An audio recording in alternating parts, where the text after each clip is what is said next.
Nagsimula yung football team dito sa Sitero ng 2021. And then simula nun, nagkaroon ng mga konting development dito ng grassroots. Yung unang taon talaga namin, hindi pa talaga kami nakapag-join ng district meet nun. The next year, saka lang kami nag-join. Nakakuha kami ng championship. Despite ng kakulangan sa gamit dito sa school, binibiyayaan pa rin kami na pagkakataon na manalo, makakuha ng championship. Kami ang Sitero Huskies Football Team at ito ang aming kwentong kabarangay. Sitero! Huskies!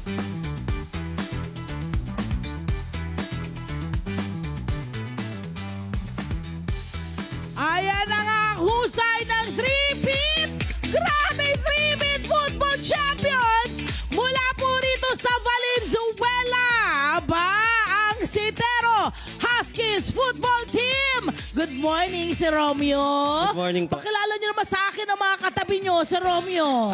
Ito nga po pala si Precious Lara Militar. Yes. And then si Jose Manuel Millares po ang Si aming captain. Precious, siya ang goalkeeper at si Jose ay captain naman ng boys football. Yes pa, tama po. Ang galing. Napakahusay. Ito ha, wala pa silang support nito ha. Pero nagcha-champion na. What more kung may mga suporta silang makukuha mula sa ating mga leader. Lalo na dito rin sa LGU, pwede rin silang tumulong ano? Yes po. Ang Valenzuela ano? Uy, Valenzuela, baka naman ha. Meron kayong mahuhusay na mga atleta. Kailangan natin silang tulungan. Okay, mag-umpisa na tayo, sir. Paano nyo po nabuo or paano nabuo ng eskwelahan itong football team po ninyo? Yung football team po dito, nag-started nung nagsimula akong makapasok dito sa school. Okay. Pero yung mga bata na yan, talagang nung elementary pa lang, naglalaro na sila. Sila po ay product ng May street guidance soccer. na ba sila ng football ng panahon na yun? Yes po, kasi sila po ay under ng street soccer program ng LGU. Okay. And then nagtuloy-tuloy lang po na magkita-kita sila rito nung high school na. Okay. Ano ang mga requirement? Bukod sa, pwede po ba yung hindi nagkagayan? Elementary pa lang, naglalaro na sila ng football eh. Pwede bang hindi pa sila naglalaro tapos sasali sila? Halimbawa, ngayon, gusto nilang sumali sa inyo, may requirement po ba? Unang requirement talaga sa amin, discipline talaga. Ay, Kasi oo. once na gusto mong pasukin yung paglalaro ng football, ang pinakamahirap dito yung discipline na gigising ka ng sobrang aga para makapunta sa mga trainings. Kayo ho ang kanilang guro sa PE and MAPE. Yes. Yeah. Paano nyo pahati yung pagtuturo nito ng MAPE at pagtuturo pa, pagkukoach pa sa inyong football team, sir? Ang binabudget ko lang din yung time ko kasi Correct. ang tinitingnan ko dito ay yung welfare ng mga bata. Binibigay natin yung extra time natin outside dun sa pagtuturo Yeah. para at least magabayan sila. Oo. Grabe, 3-peat, sir. Yes po. 3 beses nag-champion. Opo. Paano nyo ginawa yun? Ano ho yung nakita nyo sa mga batang ito at talaga namang nagpursige din kayo? Nakikita ko yung batch yung simula nung naunang nag-champion sa amin. Oo. Sobrang dedicated ng mga batang to. Kasi gaya ng sabi ko, yung discipline na paggising sa umaga, napakahirap. Kasi hindi lang naman ito yung training ground nila. Oo. Ang training ground nila, pumupunta pa po sila sa club.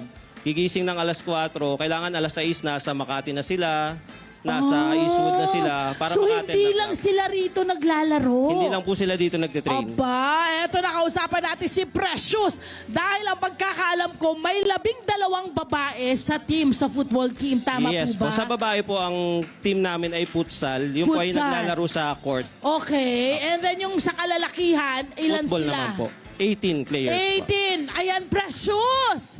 Ang husay. Paano mo ma-define ang mga kababaihan na naglalaro ng ganitong klaseng sports? Kasi noon, parang nakikita lang natin, talaga nangingibabaw na kalalakihan. But this time, pwede ang mga kababaihan, hindi ba? Opo. Ano yung naituro sa ng sport na ito, Precious? Sa ano po talaga, di po talaga ako familiar sa laro na to. Oo. Nung Ano yung sport mo dati? Ito na ba talaga agad? hindi po. Ano yung sport mo dati? Volleyball po. Tapos siya din po yung volleyball. coach ko. Oo. Siya din po yung coach Siya rin! Iba ka rin. Okay. And then, paano ka nag-switch? Bakit ka nag-switch? Ano po, nirecruit po ako ng MAPE teacher namin. Tapos, Oo. nag-try lang po ako. Tapos, di ko po akalain na makukuha po ako. Tapos, ayun po, nagtuloy-tuloy na po. Anong skill ang dapat na meron ka or skills na meron ka para talagang masabi mo na yung paglalaro mo ay palaban? Kasi mga champion kayo diba? Anong skill set ang meron ng isang champion na katulad nyo dapat? Ano po, dapat po ang nasa mindset, dapat po may goal tayo na hindi po tayo magpapatalo sa kahit anong laban. Wow, may ganyan. Matindi nga yung ano mo. Matindi nga yung mindset mo. At siyempre, ito naman si Jose Manuel Millares, ang captain ng boys football. Ikaw naman, kumusta ang team mo? Di ba? Kasi pag captain, naku, malaki-laki ang responsibilidad mo, hindi ba? Ano yung meron ka dapat para mapanatili mo yung kaayusan and camaraderie between you guys sa yung mga ka-teammate? Kailangan ko po maging superior sa kanila para sumunod po sila sa akin at kay Sir Romeo po. Kasi po napakahirap po talaga nilang pagsabihan kasi matitigas ulo nila eh. Oo. Actually, pag mga bata, pero tama naman siya. Totoo yun. Siyempre, pag bata ka, nagde-develop ka pa lang ng disiplina, ng pagsunod, hindi ba? Of course, may way naman. Siyempre, may respeto, ano? Yes po, yes pag po. pag meron kang gustong sabihin sa kanila. Kayo, bakit kayo sa tingin mo, kayo ang team mo at ikaw, bakit sa tingin nyo, sunod-sunod ang pagiging champion ninyo? Ano ang ginagawa ninyo? Meron po kasi kaming disiplina, marespeto and masipag po kami sa training. Anong oras ba yung training niyo? Ilang oras ba yan? Minsan po umabot po ng 3 to 5 hours. Wow! Umulat umaraw ba yan, coach? Umaga naman. Umaga naman siya. Okay, syempre coach, nag-aaral sila, hindi ba? Paano ho ninyo minimake sure na yung mga batang ito ay hindi rin napapabayaan ang kanilang pag-aaral? Isa sa requirement para makapaglaro ka sa DepEd ay dapat maayos yung grades mo. So talagang ganda. yung mga players dito, hanggat kaya naming alalayan na bantayan na may grades sila, ginagawa po namin. Sir, gusto kong malaman mula sa'yo, no? Mahirap ba yung mag-train ng mga atletang kabataan? Mula sa experience mo po, gaano katagal na ho ba kayong gumagabay sa mga estudyanteng atleta? Pagdating sa football, siguro masasabi ko na 3 years pa lang ako dito. Oo. At kasi hindi naman talaga to yung sports ko. Oo. So yung hirap when it comes to sa paggabay sa kanila, sobra talaga. Oo. Lalo na kung hindi ka naman trained coach na talagang may licensed professional na coach. Oo. Yung gabay talaga yung pinakamahirap sa lahat. Kasi iba-ibang bata, iba-ibang ugali, iba-ibang personality. Oh, yun na nga coach, yun ang gusto kong malaman mo naman mula sa'yo. Paano ba magkakaroon kayo ng papel para maging legit ang inyong pagko-coach? I mean, yung 'di ba sabi mo nga kanina, ikaw ay guro ng MAPE. So parang ito ay yung extra na pagmamahal sa mga estudyante, Yes, di ba? Para ho talagang ma-seal ang inyong pagiging coach, ano ba yung mga kailangan gawin po ninyo? Sa pagkakaalam ko, merong pag-aaral na ginagawa. So papasok ka, makakakuha ka ng certificate at makakakuha ka ng license para maging isang professional football Kailangan coach. mo rin gumastos. Yun lang po ang masakit. Baka Kailangan po talaga naman, ng gumastos. DepEd, ha? DepEd at syempre yung ating LGU, baka pwede nating tulungan ang mga guro natin na willing actually na magturo sa ating mga estudyante. Ito, ang Citero National High School, ang nag-isang school sa Valenzuela na meron pong football field. Sinadya po ba ito? Yes po. Ito po ay ipinatayo nung parang during pandemic pa po eh. Wow! So bagong-bago lang Yes talaga po, siya. po. Parang 2020. Sino nakaisip po na parang ipatayo ito? Sino ang nag-push? Ang... Okay lang po ba? Okay lang kung talaga. LGU po ba? Opo, LGU po. LGU Yes po. ang tumulong. Yes po. Oh, very good. Palapakan natin ang LGU. Alam nyo na, dagdagan nyo pa, ha? Para matulungan natin ang ating mga estudyante. Ganun mo talaga. Eto na, makikitaan niyo ho kami nung mga moves, mga technique na ginagawa ninyo kapag naglalaro ang inyong mga players or mga atleta Okay po. sa football. Ano ho ba yung ipapakita natin ngayon? Pwede ba tayong lumapit doon? Eto na. Coach, ano ho yung mga basic na kailangan nilang matutuhan? Ang pinaka-basic talaga na kailangan nila matutunan sa paglalaro ng football, since ito ay teamwork, kailangan Oo. po ng passing.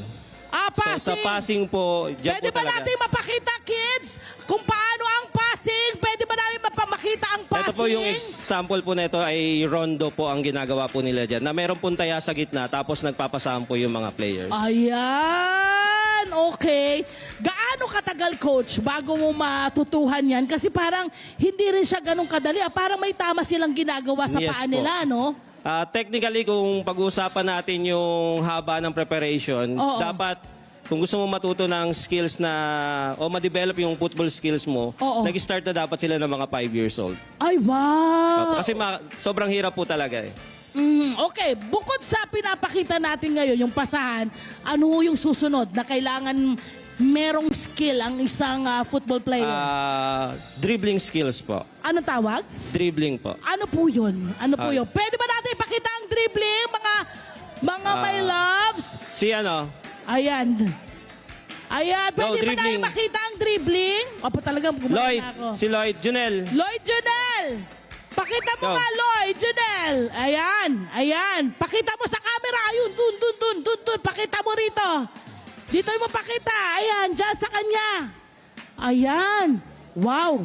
So, pwedeng mabali pala yung paa mo, no? Pag mali yung ano mo. Yes, may tendency po. Last year, Sprain. meron kaming player na nabalian po ng pae. Okay. At para hindi mabalian or ma-sprain, anong kailangan gawin, Precious? Po, may proper po na kung paano po yung pagbagsak, Yes. stretching. Oh, wow, pati Opo, yun. Opo. Para Oo. po maiwasan yung ganong injured po. Yun, nako. Ano yung benefit ng mga batang ito kung sila po ay mga player dito sa football? Ano yung kanilang mga nakukuha? Meron ho bang allowance o kung ano man? Pagdating sa allowance po, since kami po ay nasa public school, talagang wala po silang nakukuha na allowances. Meron man, pero minimal lang po. Sobrang konti lang po. Kumusta ang support ng mga magulang ng mga batang ito? Sa mga gulang po, doon po talaga kami bumibilib. Kasi para ma-sustain yung gastos ng bata nito, yung pag-training, Oo. magulang talaga yung gumagastos sa kanila. Ayan. Sobra. Uy, baka naman. Kailangan talaga ng support, ha? Kailangan nating tulungan ang ating mga future na mga Olympiads, di ba? Yes. Pwede silang lumaban, di ba? Siyempre. At siyempre, hikayatin nyo na po ang mga estudyante nyo po rito kung paano po sila sasali sa inyong grupo, sir. Inaanyaya namin yung mga aspiring football players po ng Sitero, estudyante ng Sitero po, na mag-join sa football team, lalo na yung mga incoming grade 7. Mas bata, mas maganda po yung development para sa grassroots. Yes. Uy, palapakan naman natin. Maraming salamat, Coach Romeo, Precious San Jose, at sa buong Sitero Huskies football team. Sigurado akong ipinagmamalaki kayo ng Citerians naman. At syempre ng Valenzuela, no? Pride ng Valenzuela ito. Hi! Sumama naman sa Love mga Kanet 25. This is Love and New Verbo. For more love, Tunipet, and Arafang updates, just click the subscribe button and follow us on our Net25 social media pages at Net25 TV and Net25 Entertainment Facebook. See ya. I love ya.